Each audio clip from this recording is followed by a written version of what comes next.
Hi, എല്ലാ ഡോഗിനെ സ്നേഹിക്കുന്ന സുഹൃത്തുക്കൾക്കും സ്വാഗതം. ഡോഗിനെ ഒരുപാട് ബുദ്ധിമുട്ടുണ്ടാക്കുന്ന ഒരിനമാണ് ചെള്ള്.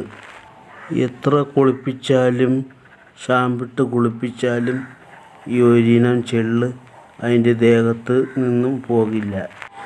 ഡോഗിൻ്റെ ദേഹത്ത് ഈ ചെള്ള് മുട്ടയിട്ട് പെരുകും. ഇതുമൂലം ഈ ഡോഗിന് ചൊറിച്ചിൽ ഉണ്ടാകും. ഇതിൻ്റെ നഖമുപയോഗിച്ച് ഇതിൻ്റെ ദേഹം ഇത് ചുറിഞ്ഞ് അടർത്തും.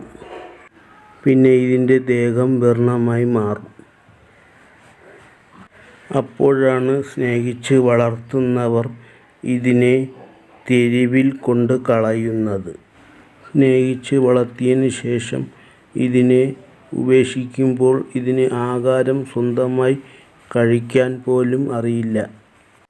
ഈയൊരു പാപം ഒരിക്കലും ദൈവം പൊറുക്കില്ല.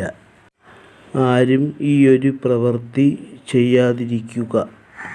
പല മരുന്നുകളും ഞാൻ ചെയ്തു നോക്കി, ഇതൊന്നും ഫലം കണ്ടില്ല.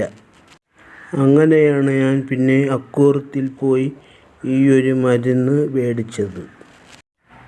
ഈയൊരു മരുന്ന് പല കമ്പനിയും ഉണ്ട്. ഞാൻ ഈ മരുന്ന് പല കമ്പനിയും മേടിച്ചിട്ടുണ്ട്. എല്ലാ മരുന്നിനും ഒരേ ക്വാളിറ്റി തന്നെയാണ്. ഈയൊരു ടിന്നിനകത്താണ് മരുന്നിരിക്കുന്നത്. ഇത് നമ്മൾ ഡോഗിൻ്റെ തലയിൽ ചെവിയുടെ മധ്യഭാഗത്തായി 3-4 തുള്ളി ഇതിൻ്റെ രോമം മാറ്റിയതിന് ശേഷം അവിടെ എറ്റിച്ച് കൊടുക്കുക. ഡോഗിൻ്റെ കൈ ഷോൾഡർ ഭാഗത്ത് കുഴി പോലെ കാണാം, അവിടെ 2-3 തുള്ളി എറ്റിച്ച് കൊടുക്കുക. പിന്നെ ഡോഗിൻ്റെ വാലിന് മുകൾ ഭാഗത്തായി 2-3 തുള്ളി എറ്റിച്ച് കൊടുക്കുക. പിന്നെ ഒരു കാര്യം പറയാൻ മറന്നുപോയി, അതായത് ഈ മരുന്ന് ചെയ്യുന്ന മുമ്പേ ഈ ഡോഗിനെ നന്നായി കുളിപ്പിക്കണം. 1 മാസം കുളിപ്പിക്കാതെ ഇരിക്കുക. 1 മാസം കഴിഞ്ഞാലും ആ മരുന്ന് പട്ടിയുടെ ദേഹത്ത് അതിൻ്റെ പവർ കാണും. പിന്നെ എനിക്ക് പറയാനുള്ളത്, ഈയൊരു മരുന്ന് തറയിലോ കുട്ടികൾ എടുക്കുന്ന ഭാഗത്തോ വയ്ക്കരുത്. ഇത് വിഷം കലർന്ന ഒരു മരുന്നാണ്. അതുകൊണ്ട് പൊക്ക ഭാഗത്ത് കുട്ടികൾ എടുക്കാതെ നോക്കുക.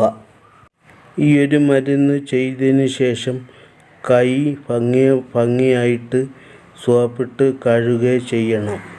ഡോഗിനെ വളർത്തുന്നവർക്ക് ഈയൊരു വീഡിയോ ഉപകാരപ്പെട്ടെന്ന് കരുതുന്നു.